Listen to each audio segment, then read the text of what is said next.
मन को सौंप दो, कुछ परिवर्तन नहीं करना है, अंदर का उद्देश्य परिवर्तन करना है। अपने को भगवत सहारे कर दो। हे प्रभु, हमें तो कुछ पता नहीं था, आपने सुनवाया। जैसे विभीषण जी कह रहे हैं, श्रवण सुजस सुनि आयऊ, प्रभु भंजन भव भीर, त्राहि त्राहि आरति हरन, शरण सुखद रघुवीर।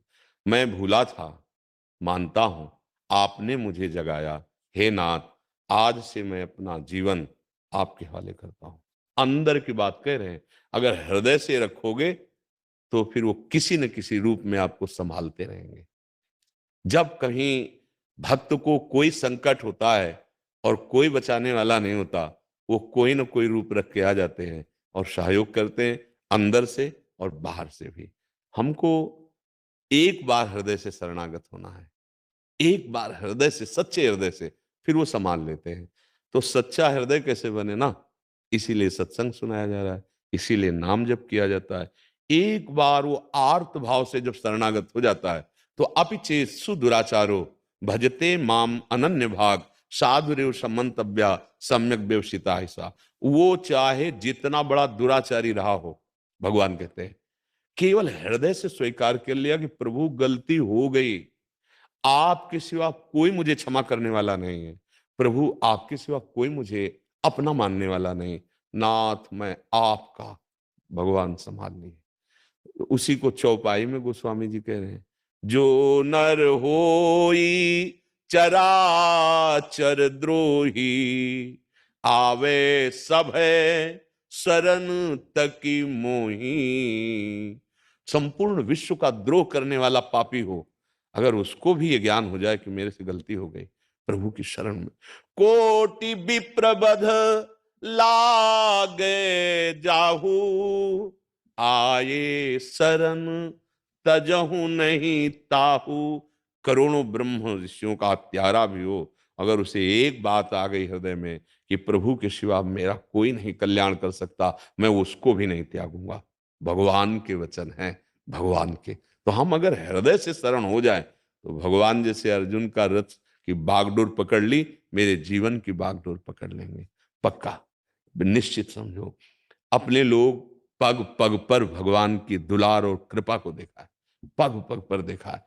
एक बार ऐसे संकट में फंस गए, गंगा जी का किनारा, और सर्दी में कोहरा होता है, और जब बाढ़ आकर पानी सकिल जाता है तो ऊपर पपड़ी पड़ जाती है, मतलब एकदम प्लेन जगह दिखाई देती है, और वहां था भारी दलदल। अगर हम दो चार कदम आगे बढ़ जाते तो दलदल में धंस जाते। अब गंगा का किनारा, कोई वहां व्यक्ति नहीं, कोहरा पड़ रहा है, प्राण निकलने की संभावना थी, क्योंकि जब कभी कोई आता तब उधर निकालता। अब कोहरा सर्दी में और बेघाट में, हम तो ऐसे भ्रमण करते थे, अचानक आवाज आई, ए सावधान आगे दलदल है। तो उस समय मुझे लगा कि कोहरा है, कोई व्यक्ति देख रहा होगा, उसने कहा, तो एक छड़ी रखते थे, जो ही आगे चलकर ऐसे किया, वो पूरी छड़ी ऐसे दलदल, मलाई जैसा एकदम दलदल, और ऊपर पपड़ी थी, पीछे लौट पड़े।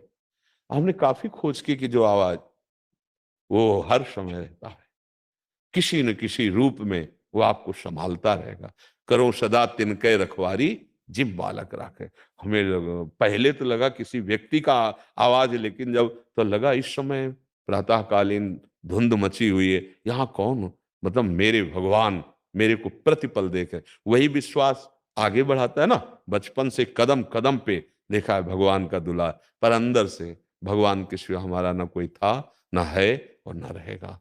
उसी बात से ये बात मिट जाएगी कि हमें किसी के सहारे की जरूरत है। सच्ची मानिए, भगवान हजारों हाथों से प्यार कर रहे हैं, लाखों नेत्रों से हमें दुलार दे रहे हैं। अब देखो, क्योंकि उनके सिवा मेरा कोई नहीं, अब क्या परवाह करनी। अभयद भुज दंड मूल पीन अंश सानुकूल। उनकी अभय भुजाएं सदैव अपने भक्ति के लिए फड़कती रहती है। हमको किसी के सहारे की जरूरत नहीं, क्योंकि किसी में जो कुछ भी बल है वो मेरे प्रभु का बल है। वो कोई भी रूप लेकर हमें सुरक्षा प्रदान करेगा, हमें सुख प्रदान करेगा, ये विश्वास हो जाए पक्का। कई बार हमने बताया, ये सत्संग में बड़ा विश्वास का विषय है, कल भी यही चर्चा की थी कि माधोदास बाबा बहुत भजनानंदी महात्मा थे। अब प्रारब्ध भोग आया, संग्रहणी का रोग हो गया, उसमें बार बार सोच होती है, पतली सोच, बार बार 2 4 10 सोच हो जाए तो आदमी का शरीर शिथिल हो जाता है। उनकी कई दिन से हो रही थी। अब ना भिक्षा जाना है, ना वहां कोई व्यक्ति आना, समुद्र के किनारे एकांत में हो। तो जब आंख खुली उनकी तो देखा एक 14 वर्ष की अवस्था, पीतांबर माथे पे बांधे हुए, पीतांबर पहने हुए, बाबा की लंगोटी सोच की धो धो के ऐसे फैला रहे और सूखी लंगोटी बाबा को पहना के उनका बार बार मल साफ। तो सोचा मुझ अकिंचन के पास नवीन अवस्था कौन। तो अपनी जब भागवतिक दृष्टि से देखा तो जगन्नाथ जी, तो रो पड़े।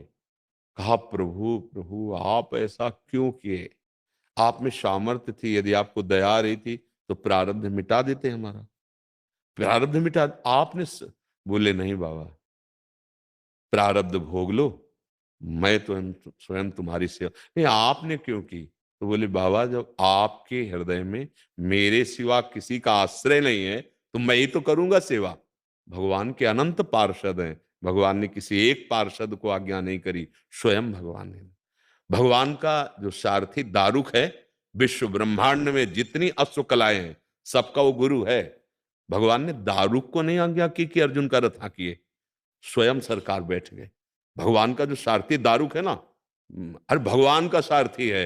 विश्व की जितनी भी कलाएं अश्व की संबंधी रथ हाँकनी सब में वो गुरु है।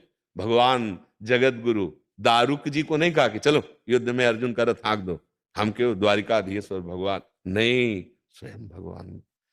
जब भक्त को कभी आवश्यकता पड़ती है भगवान।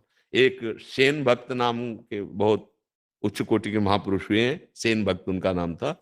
वो जहां संतों को देखते थे तो भूल जाते थे मैं किस काम के लिए जा रहा हूं, क्या मतलब इतना प्रीति। जब जिसको भगवान से प्रीति होती है उसको भक्तों से अवश्य प्रीति होती है, और जिसको भक्तों से प्रीति होती है भगवान उसके अधीन हो जाते हैं। तो एक दिन वो राजा की सेवा में जाया करते थे, तो अपना वो सब सामग्री लिए उसकी मालिश की जा रहे थे, तो रास्ते में देखा कई संत आ रहे हैं, तो भूल गए और दंडवत किया, आओ महाराज। तो संत भाव के भूखे हैं, उनके पास गए, अब वो सबकी सेवा खान पान जैसा फल फूल आदि जो, अब वो संत भगवान सुबह तक रुके। जब वो सुबह गए तब उनको होश आया कि राजा तो इंतजार ही करता रह गया उसकी मालिश का। अब डर सताया कि राजा रजोगुणी होता है, फांसी में चढ़ा देगा, क्योंकि हमने कोई सूचना निवेदन नहीं किया और सेवा में नहीं गए। इतने में 2 पार्षद आ गए राजा के, कहा महाराज ने आपको बुलाया है। अब उन्होंने सोचा अब अंतिम समय है हमारा, क्योंकि राजाओं का तो राजमद होता है, क्यों नहीं आए। अभी हम कहे साधु सेवा में नहीं आए तो दंड ही देंगे। अंदर से अपने भगवान का स्मरण करते हुए कि जो भी होगा हाँ भगवान मंगल करेंगे, और वहां पहुंचे। अंदर राजा बहुत प्रसन्न मुद्रा में बैठे थे। आओ सेन, कल तुमने जैसी सेवा की ऐसी मुझे जिंदगी में सुख नहीं मिला, जो चाहो मांग लो हमसे, मैं बहुत प्रसन्न हूं। तुमने सोचा विनोद तो नहीं कर रहा। तो उनका सरकार कल कहां, बोले नहीं, बहुत सुंदर सेवा की, और इतना सुंदर रूप कल तुम्हारा हमने देखा जो हमने कभी नहीं देखा। अब समझ में आया कि हो सकता है हम जिन भक्तों की सेवा कर रहे थे उनके स्वामी भगवान की कोई लीला हो। कोई सरकार थोड़ा बताने की कृपा करे, क्या रूप आपने देखा। तो बोले तेल की कटोरी सामने थी और तुम हमारी पीठ की मालिश कर रहे थे, तो जब मैं ऐसे देखता तो तुम्हारा ये रूप था, और जब तेल की कटोरी में देखता तो अरविंदाक्ष कमल नयन श्याम स्वरूप, ये तुमने वो कभी रूप तो अपना दिखाया ही नहीं। रो पड़े और उनका सच्ची बात है सरकार, हम कल आए ही नहीं थे, ये हमारी जगह हमारे आराध्य देव भगवान श्री कृष्ण आए। भगवान अपने भक्त के लिए एक रजोगुणी राजा की मालिश करने सेन बनकर जाते हैं। अरे विश्वास करो ये कोई कथा नहीं है, अपने लोगों का जीवन यही है। और आज तक जिसने, इतिहास साक्षी है, भगवान का आश्रय लिया, हाँ कभी अमंगल नहीं हुआ। तो ये तो सोचना ही नहीं है कि बुढ़ापे में कौन सेवा करेगा या किसी के हम आश्रित होंगे, भगवान। तो अगर हम सोचे कि आखिरी में हमारा क्या होगा तो बहुत बढ़िया होगा।